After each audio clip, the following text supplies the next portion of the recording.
The distant wail of a coyote broke the eerie silence as Catherine Chandler curled herself tighter into a ball, her teeth chattering uncontrollably in the bitter cold of the Colorado winter. The charred remains of her family's cabin, all she had left in the world, offered no shelter from the biting December wind of 1873, the blackened timber still warm from the flames that had devoured her home mere hours ago. Catherine tucked her hands beneath her armpits, struggling to maintain some semblance of warmth as darkness descended across the snow-covered landscape. The thin cotton dress she wore provided little protection against the elements. Her parents had been gone for 3 weeks now, victims of a cholera outbreak that had swept through the nearest town of Silver Creek. She had stayed behind to tend the small farm, only to watch helplessly as a stray spark from the hearth transformed her childhood home into an inferno. With no possessions beyond the clothes on her back and nowhere to go, Catherine resigned herself to the cruel fate that awaited her. At 22, she had survived many hardships, but this night might finally claim her. The temperature continued to plummet as stars emerged in the crystal-clear sky above. She was so consumed by her misery that she didn't hear the approaching hoofbeats until they were nearly upon her. A large bay stallion materialized from the darkness, his breath creating clouds of vapor in the frigid air. "Hello there," called a deep voice from atop the horse. "Are you hurt, miss?" Catherine looked up through tear-stained eyes to see a tall figure dismounting with fluid grace. The stranger approached cautiously, his spurs jingling with each step, hat pulled low against the cold. "I'm fine," she managed, her voice cracking from the smoke she'd inhaled and the tears she'd shed. "Just cold. The fire, it took everything." The man crouched before her, and in the dim starlight, Catherine could make out a strong jawline, kind eyes, and several days' worth of stubble. He couldn't have been more than 25 or 26, but there was a weathered quality to his features that spoke of a hard life lived outdoors. "Name's Jackson Forrester," he said, removing his heavy leather duster and draping it around her shoulders without hesitation. "Most folks call me Jack." The unexpected warmth of his coat enveloped Catherine, carrying the scent of leather, horse, and pine, a surprisingly comforting combination. "Catherine Chandler," she replied through chattering teeth. "Our farm, it's gone." Jack surveyed the smoldering ruins with a practiced eye. "Doesn't look like there's much to salvage tonight. You got any family nearby?" Catherine shook her head, unable to speak as a fresh wave of grief threatened to overwhelm her. "Well, Miss Chandler," Jack said, his voice gentle but firm, "first things first, let's get you warm before you freeze solid." Without waiting for a response, he moved purposefully toward a stand of pines that had been spared from the fire. Catherine watched as he gathered fallen branches with efficient movements, returning to clear a small patch of ground near where she sat. "Always carry these," he explained, producing flint and steel from his saddlebag. "Never know when you'll need a fire in these parts." Within minutes, he had a small flame dancing among the kindling. He fed it carefully, building it into a respectable blaze that pushed back the darkness and cast a golden glow across the snow-covered ground. "There we go," Jack said with satisfaction, settling beside her. "Not much, but it'll keep the cold at bay for now." The warmth gradually seeped into Catherine's bones, and her shivering began to subside. "Thank you," she whispered, studying her unexpected savior in the firelight. His features were more visible now, deep-set blue eyes beneath straight brows, a nose that had been broken at least once, and a mouth that seemed naturally inclined to smile despite the grim circumstances. "What brings you out here at this hour, Mr. Forrester?" she asked, suddenly aware of how isolated they were. "Just Jack, please," he replied, pulling a small coffee pot from his saddlebag.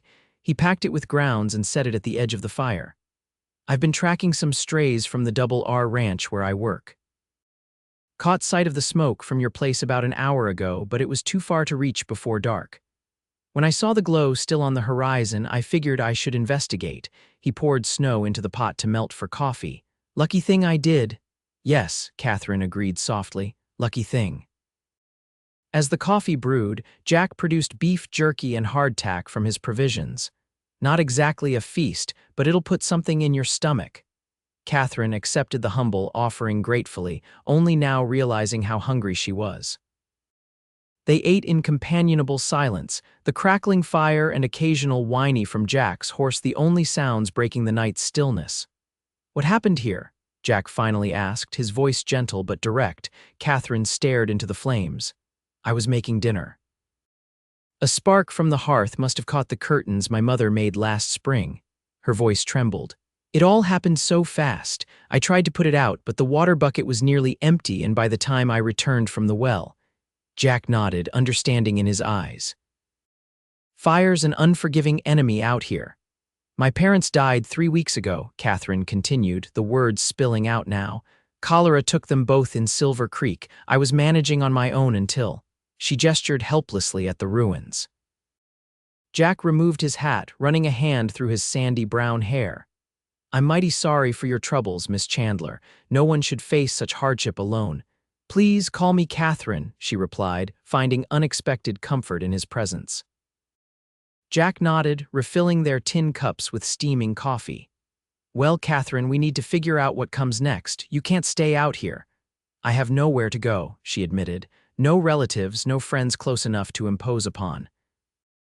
Jack considered this, his expression thoughtful in the firelight.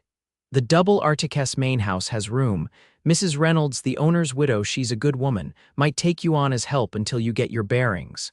Hope flickered within Catherine for the first time since the fire began. "You do that." "Speak for me?" "I would," Jack said simply. "But we won't make it there tonight. Too dark, too cold, and my horse has already covered too much ground today." He stood, stretching his tall frame. "I've got a bedroll we can set up near the fire. You take it. I'll keep watch and tend the flames." Catherine began to protest, but Jack raised a hand. "I've slept under worse conditions than this, believe me." As the night deepened, Catherine found herself wrapped in Jack's bedroll, his duster still around her shoulders. Despite her exhaustion, sleep eluded her. She watched as Jack moved quietly around their small camp, adding wood to the fire, occasionally scanning the darkness beyond their circle of light. "You should rest," she said softly after catching him stifle a yawn. Jack glanced over, surprised to find her awake. "Need to keep the fire going," he replied. "Besides, might be wolves about. They get bold in winter when game is scarce." Catherine sat up, drawing the bedroll around her. "Then we'll take turns. You've done enough for me already." A small smile tugged at the corner of his mouth. "Stubborn, aren't you? My father always said so," she admitted, returning his smile with a fragile one of her own. Jack hesitated, then nodded. "All right, wake me in 2 hours." He settled himself on the opposite side of the fire, tipping his hat over his eyes. Catherine watched as his breathing gradually slowed, feeling a curious sense of safety despite all that had happened. The night was long, but for the first time since her parents' deaths, she wasn't facing it alone. Dawn broke cold and clear, painting the snow-covered landscape in shades of pink and gold. Catherine stirred, momentarily disoriented until the sight of the charred cabin brought the previous day's events rushing back. She realized with a pang of guilt that she had fallen asleep during her watch, yet the fire still burned steadily. Jack was already awake, brewing a fresh pot of coffee. "Morning," he greeted her, his voice husky from the cold. "Thought I'd let you sleep. You needed it." "You were supposed to rest too," Catherine admonished gently, emerging from the bedroll. He shrugged, handing her a steaming cup.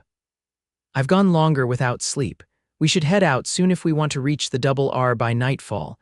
Catherine sipped the strong coffee, grateful for its warmth. "I should see if anything survived the fire first. There might be something worth salvaging." Jack nodded. "Fair enough, I'll help you look." They spent an hour carefully picking through the ruins once they had cooled enough to approach. Most of Catherine's possessions were reduced to ash, but they managed to recover a few items. A metal box containing her mother's wedding band and a locket with her parents' portraits. A cast iron skillet that had survived the blaze, and a singed Bible that had been protected by a fallen beam. "Not much to show for a life," Catherine said quietly, cradling the small collection of treasures. Jack secured the items in his saddlebags. "It's more than some have," he replied. "And it's not things that make a life, Catherine." She looked up at him, struck by the wisdom in his words. This cowboy was proving to be far more than his rough exterior suggested. We should go, he said, checking the cinch on his saddle. Storm's brewing to the west. We don't want to be caught in it. Catherine cast one final glance at the remains of her home. Goodbye, she whispered, before allowing Jack to help her mount his horse. He swung up behind her, his chest warm against her back as he reached around to take the reins. Hold on, he instructed, and they set off across the snow-covered terrain. The journey to the Double R Ranch took them through rugged country. Jack pointed out landmarks as they rode, telling stories of his 5 years working as a ranch hand. He had come west from Pennsylvania after the war, seeking open spaces and honest work after witnessing too much death as a young Union soldier. Never thought I'd stay this long, he admitted as they paused to rest the horse near a frozen creek. But there's something about this country that gets into your blood. Catherine understood what he meant. Despite the harshness of frontier life, there was an undeniable beauty to the vast landscape surrounding them. What about you? Jack asked. Your family come west together. Catherine nodded, watching as he broke the ice on the creek to allow his horse to drink. Father was a carpenter back in Ohio, mother a schoolteacher. They wanted to build something of their own, so we came out on a wagon train when I was 12. And they managed it, Jack observed. That cabin was well built. Yes, Catherine agreed, feeling a surge of pride through her grief. Father built it with his own hands. Mother taught me everything she knew, reading, figures, how to keep a proper home. They worked so hard. Jack remounted behind her and they continued their journey. They'd be proud of your strength, he said quietly. Catherine blinked back tears, touched by his understanding. As they crested a hill in the early afternoon, Jack pointed to a distant cluster of buildings nestled in a protected valley. There it is, Double R Ranch. The main house was an impressive 2-story structure, with several outbuildings, corrals, and a large barn arranged around it. Smoke curled from the chimney, promising warmth within. As they approached, a woman emerged onto the porch, shading her eyes against the winter sun. She was in her 50s, with silver-streaked dark hair pulled into a practical bun and a sturdy frame that spoke of years of hard work. Jack Forrester, she called. We were beginning to wonder if those strays had carried you clear to Kansas. Jack dismounted and helped Catherine down. Got sidetracked, Mrs. Reynolds, he replied, removing his hat respectfully.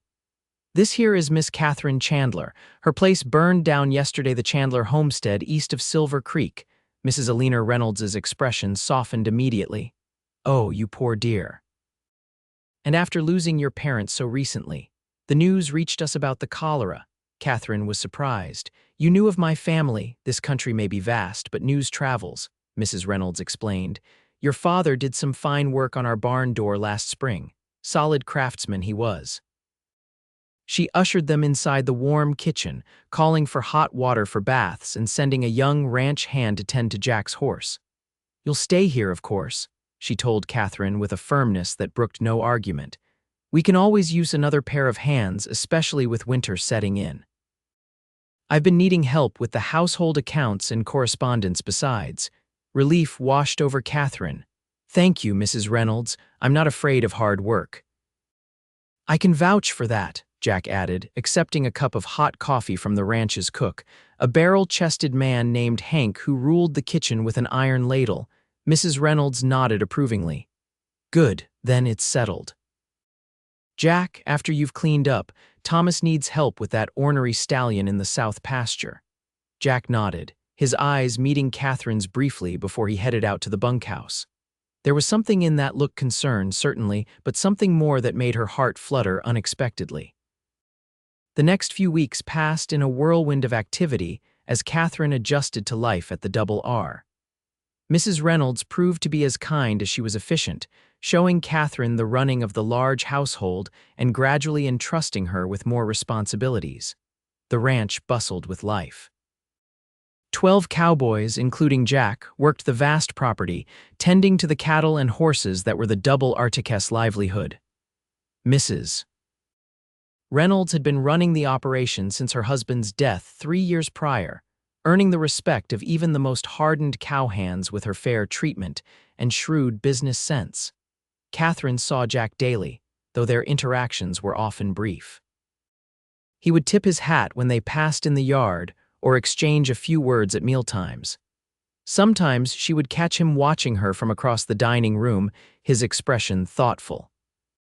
One evening in late January, as Catherine was finishing the household ledgers in the study, Jack appeared in the doorway, his hat in his hands. "Evening, Catherine," he said, seeming uncharacteristically hesitant. "Mrs. Reynolds mentioned you might be interested in learning to ride proper-like. Said you mentioned wanting to be more useful around the ranch." Catherine set down her pen, surprised. "She did," Jack nodded. "I've got some free time tomorrow afternoon if you'd like to start lessons. That old mare Daisy is gentle enough for a beginner." "I'd like that very much," Catherine replied, warmth spreading through her at the prospect of spending time with him. Jack's face brightened. "Good, after lunch then." The next day dawned clear and cold. Catherine finished her morning chores with unusual haste, changing into the split riding skirt Mrs. Reynolds had loaned her before meeting Jack at the stables. He was waiting with two saddled horses, his bay stallion Thunder, and a dappled gray mare that regarded Catherine with gentle eyes. "This is Daisy," Jack said, patting the mare's neck. "She's seen about 15 summers, so she's past her flighty days." Catherine approached cautiously, extending her hand for the horse to sniff.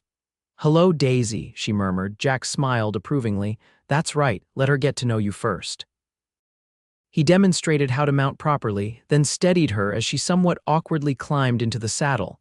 "Keep your back straight," he instructed, adjusting her posture with a gentle hand at the small of her back. "Heels down, reins like this." His fingers brushed hers as he positioned her hands correctly, sending an unexpected shiver up her arms. They started slowly, walking the horses in the corral as Jack explained the basics of horsemanship. Catherine was a quick study, and by the end of the hour she was confidently guiding Daisy around the enclosure. "You're a natural," Jack observed as they dismounted. "Few more lessons and you'll be ready for open country." Catherine glowed under his praise. "I had an excellent teacher." Their eyes met, and for a moment, something unspoken passed between them. Jack cleared his throat. "Same time tomorrow, I'll be here," Catherine promised. The riding lessons became a daily ritual. As Catherine's confidence grew, they ventured beyond the corral, exploring the ranch's vast acreage. Jack shared his knowledge, freely pointing out tracks in the snow, explaining the behavior of the cattle they tended, showing her how to read the weather from the patterns of clouds. On a particularly mild February afternoon, they rode to a high ridge overlooking the entire valley.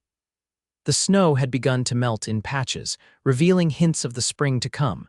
"It's beautiful," Catherine breathed, taking in the panoramic view. Jack nodded, his expression contemplative. "When I first came west, I thought I'd never settle anywhere again. War has a way of making a man restless." Catherine turned to study his profile, strong and solid against the vast sky. "What changed?" "Found something worth staying for, I suppose," he replied, his eyes meeting hers with an intensity that made her heart race. "Catherine," a gunshot echoed through the valley, cutting off his words. Jack immediately tensed, scanning the landscape with narrowed eyes. "That came from near the north fence line," he said, his voice shifting to a tone of command. "Ride back to the ranch. Tell Mrs. Reynolds where I've gone." Before Catherine could protest, he wheeled Thunder around and galloped toward the direction of the shot, leaving her no choice but to return as instructed. The ranch was in an uproar when she arrived. Cattle rustlers had been spotted near the property line, and shots had been exchanged. Two ranch hands were already riding out to assist, and Mrs. Reynolds was organizing the remaining men to protect the main buildings. Jack went toward the gunfire, Catherine reported breathlessly. "Alone." Mrs. Reynolds's face tightened with worry. "That boy never did have proper sense when it comes to danger. Thomas, take Wilson and go after him. The rest of you secure the house and barn." The hours that followed were the longest of Catherine's life. As darkness fell, there was still no sign of Jack or the others. Mrs. Reynolds insisted that Catherine eat something, but the food turned to ash in her mouth. "He's experienced, Catherine," the older woman reassured her, though concern lined her own features. "Jack's been through worse than a few rustlers." It was past midnight when hoofbeats finally approached the ranch house. Catherine rushed to the door to see several riders emerging from the darkness. Her heart leapt when she recognized Jack's tall figure dismounting, but then plummeted when she saw him supporting one of the other ranch hands, blood darkening the man's sleeve.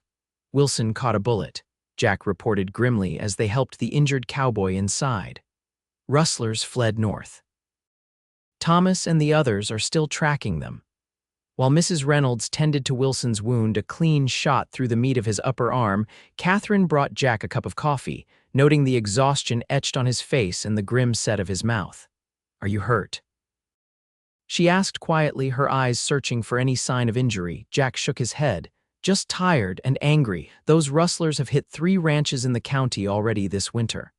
Catherine laid a hand on his arm. "I was worried." Something in her voice made him look up, his expression softening. "I'm sorry for that. Didn't mean to frighten you." Mrs. Reynolds finished bandaging Wilson and approached them. "Jack, you should get some rest. Catherine, would you mind keeping watch with me for a few hours? I want to make sure Wilson's fever doesn't rise." Jack started to protest, but Mrs. Reynolds silenced him with a look that Catherine had come to recognize meant absolute authority. "To bed with you, Forrester. You're no good to anyone if you drop from exhaustion." He reluctantly complied, but not before catching Catherine's hand briefly. "We'll finish our conversation soon," he promised in a low voice that only she could hear. The rustlers were not caught, but increased patrols around the ranch's boundaries prevented further incidents. Life at the Double R gradually returned to its rhythm, though with heightened vigilance. As February gave way to March, Catherine found herself watching for Jack whenever she was outside, her heart speeding up at the sight of him riding in from the range or working with the horses in the corral. They resumed their riding lessons, but Jack seemed more reserved now, as if something was weighing on his mind. One evening, as Catherine was hanging laundry in the brisk spring air, Mrs. Reynolds joined her, picking up a sheet to help. "You're good for him, you know," the older woman said without preamble. Catherine felt heat rise to her cheeks. "I don't know what you mean," Mrs. Reynolds chuckled. "Jack Forrester has been riding for this ranch for 5 years. In all that time, I've never seen him look at anyone the way he looks at you." Catherine busied herself with a pillowcase, unsure how to respond. "He's a good man," Mrs. Reynolds continued. "Loyal, hardworking. Carries some burdens from the war still, I think, but don't we all have our crosses to bear?" "He is a good man," Catherine agreed softly. "He saved my life that night, and you've been bringing him back to life ever since," Mrs. Reynolds observed shrewdly. "That boy was just going through the motions before you came along. Now there's a light in him again." Before Catherine could formulate a response, Jack himself appeared, leading a horse she didn't recognize, a beautiful chestnut mare with a white blaze down her face. "Evening, ladies," he greeted them, removing his hat. "Catherine, got something to show you if you have a moment." Mrs. Reynolds smiled knowingly. "The laundry can wait," she said, taking the pillowcase from Catherine's hands. "Go on." Catherine approached Jack and the unfamiliar horse, curiosity piqued. "Who's this beauty?" "This is Penny," Jack said, a hint of nervousness in his voice.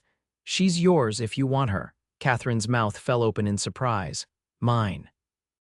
"But I couldn't possibly. She's gentle but spirited," Jack continued quickly. 5 years old, well-trained. I got her from the Wilcox spread down south. Been saving up, and Mrs. Reynolds agreed to count it as part of my wages." Catherine reached out to stroke the mare's velvet nose, overwhelmed. "Jack, this is too much. I can't accept such a gift." "It's not just a gift," he said, his voice dropping lower as he stepped closer. "It's a promise. You've become an excellent rider, Catherine. I thought we might ride together for a long time to come." The meaning behind his words dawned on her slowly, sending a flutter of hope through her chest. "What exactly are you saying, Jackson Forrester?" He took a deep breath, squaring his shoulders as if preparing for battle. "I'm saying that when I found you that night by your burned-out cabin, I was just doing what any decent man would do. But every day since then, I've been falling in love with you." The world seemed to still around them as Jack continued, his eyes never leaving hers. "I don't have much to offer beyond my heart and my hands, but if you'd consider building a future together here at the Double R or somewhere else, I'd spend every day trying to make you happy." Catherine felt tears welling in her eyes. "Are you proposing to me, Cowboy?"